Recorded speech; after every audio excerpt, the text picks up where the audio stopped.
ha disminuido sensiblemente de 1995 a la fecha. Y si bien se pueden decir que son elecciones reñidas, tiene un alto porcentaje de abstencionismo. Estamos rayando casi el 64% de la abstención. Y de haber sido el primer lugar en la elección federal del 91, estamos compitiendo con los estados del sureste ya en la última posición. Y un resultado cerrado genera problemas de gobernabilidad. Y pues hoy estamos en campañas, y esas restricciones a las televisoras generó algo distinto en los periódicos, que hoy están tapizados de orejas, cintillos y fotoportadas de inserción pagada, y generando otras percepciones, ¿no? Afortunadamente a nosotros que nos pintaban de un color ahora dicen que ya tenemos otro, ¿no?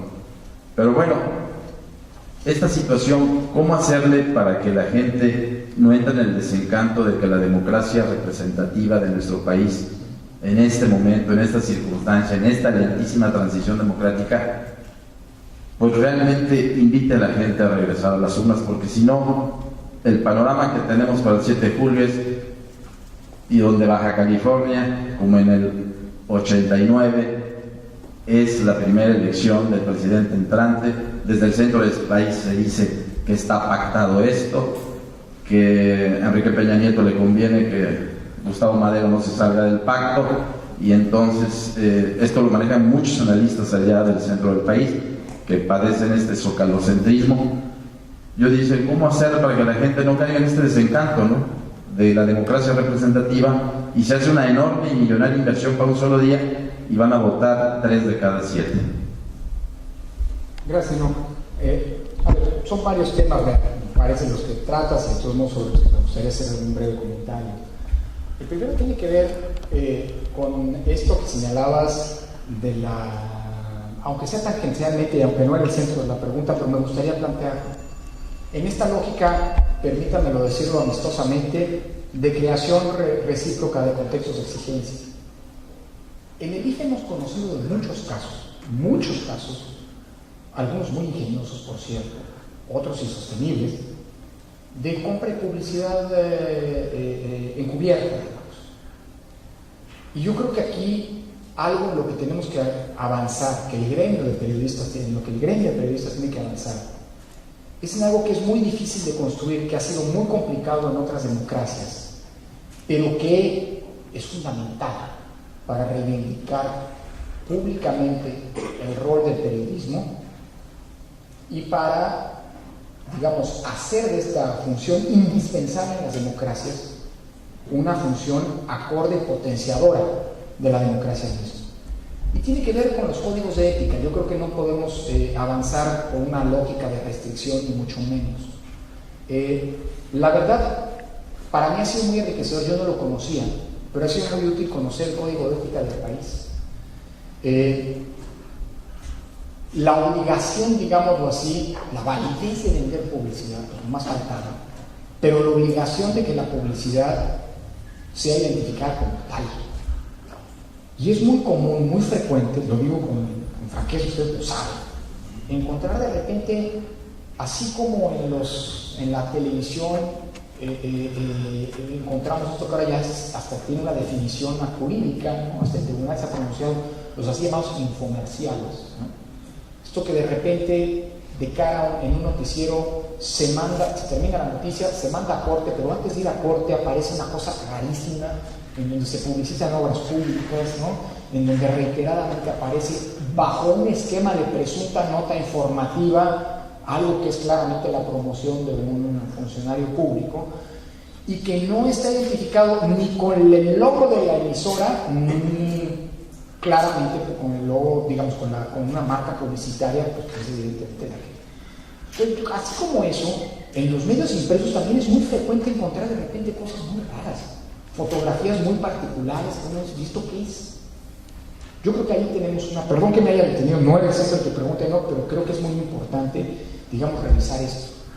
Y son pocos, a pesar de que existen códigos de ética diestra y siniestra, la verdad son muy pocos los periódicos que de entrada, los medios impresos, estoy hablando porque era tu preocupación, los que de entrada plantean públicamente su código de ética y desarrollan esto que hoy en día día se ha convertido en algo indispensable en los contextos democráticos, que son los defensores o de la audiencia o los defensores de los lectores.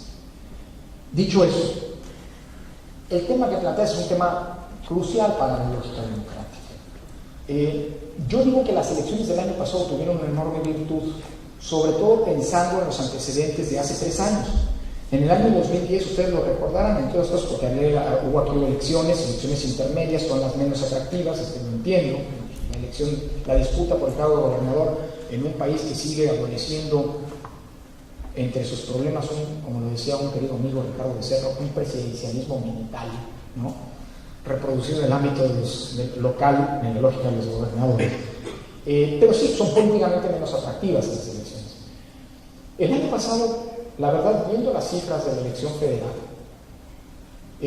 estados que en 2010 habían sido estados icónicos en términos de preocupación por la baja participación política, 3 esencialmente: Tamaulipas, Chihuahua y Baja California, estados particularmente maltratados por el fenómeno de la inseguridad. La verdad, las cifras del año pasado son cifras particularmente alentadoras. Claro, se trata de una elección federal, estoy de acuerdo, y el riesgo que tú mencionabas es un riesgo ahí latente y preocupante. Yo creo que esto tiene que ser motivo de preocupación colectiva. Es decir, una sociedad en la que la participación es baja y además las reelecciones son resueltas de manera reñida, es una sociedad que está poniendo en riesgo, déjame decirlo así, a la democracia como el mecanismo de resolución de diferencias y de disputas por la vía pacífica. Es una sociedad en la que la misma gobernabilidad está siendo puesta en juego, y es en consecuencia algo que tendremos, creo que es del interés colectivo, revertir.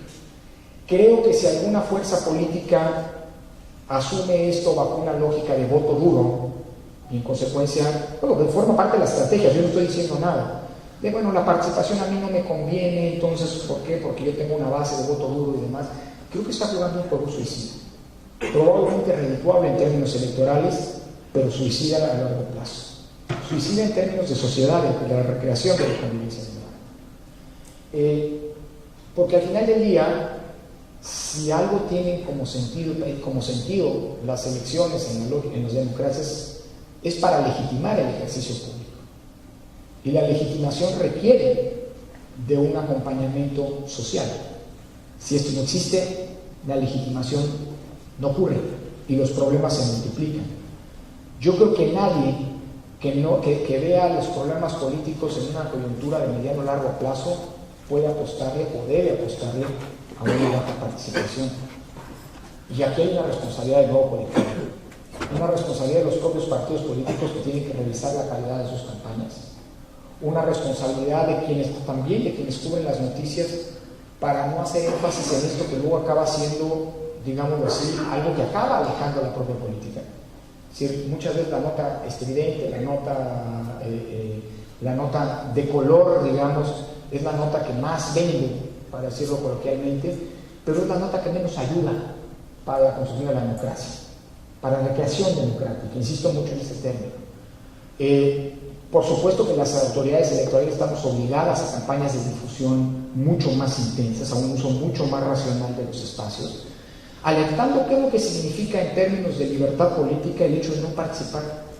Eso no quiere decir que las decisiones van a dejar de tomarse.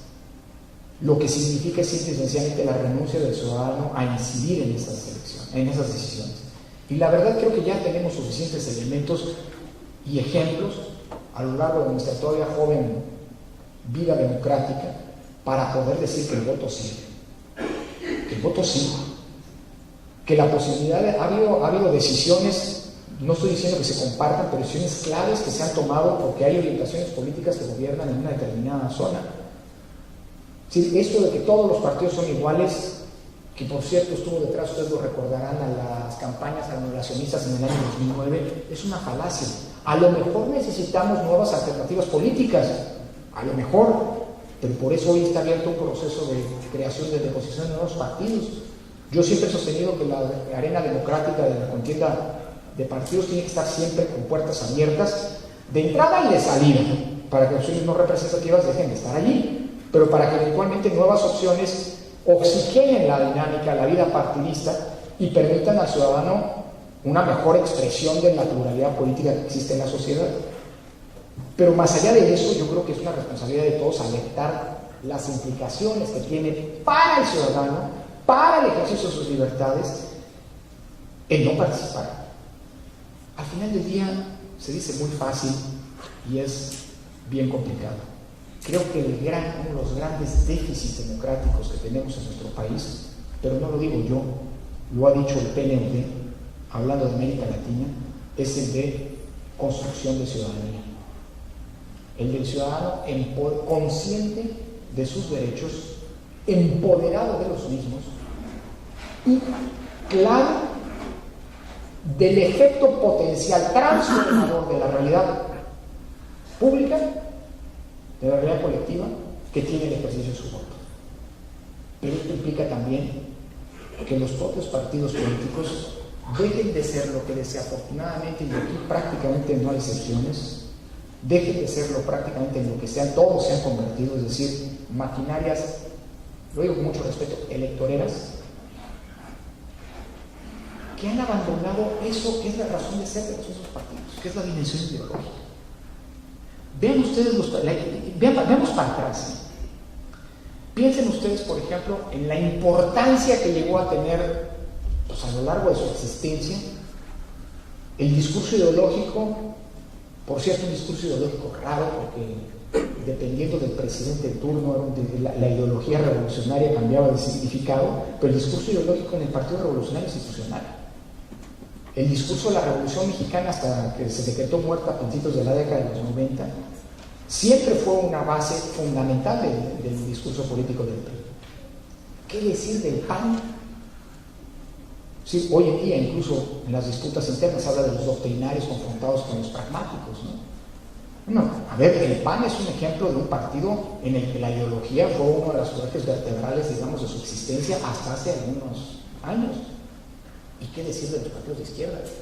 Sí, por definición, los partidos de izquierda nacen con un núcleo ideológico muy importante. ¿Cuántos, lo digo de verdad con mucho respeto, pero de manera autocrítica, porque al final del día lo digo como ciudadano que hace política en el mejor de los sentidos, es decir, que va y participa y exige, quiere exigir? ¿Cuántos de los partidos privilegian el discurso ideológico por encima del pragmatismo electoral? Y esto es parte de lo que provoca este alejamiento de la política. Y esto a los que menos les conviene son los partidos políticos, que son los mecanismos privilegiados en las democracias de acceso al poder político, de ejercicio del poder político, y consecuentemente los beneficiarios primeros de la legitimidad que los ejercicios democráticos y electorales le dan al poder político. Sí, es un problema, es de los problemas estructurales. Por eso la apuesta por la educación cívica es una apuesta a construcción de ciudadanía, de los ciudadanos empoderados de sus derechos. Creo que es una apuesta revolucionaria, pero además indispensable, porque de no hacerlo estamos jugando un juego suicida de nuestra democracia.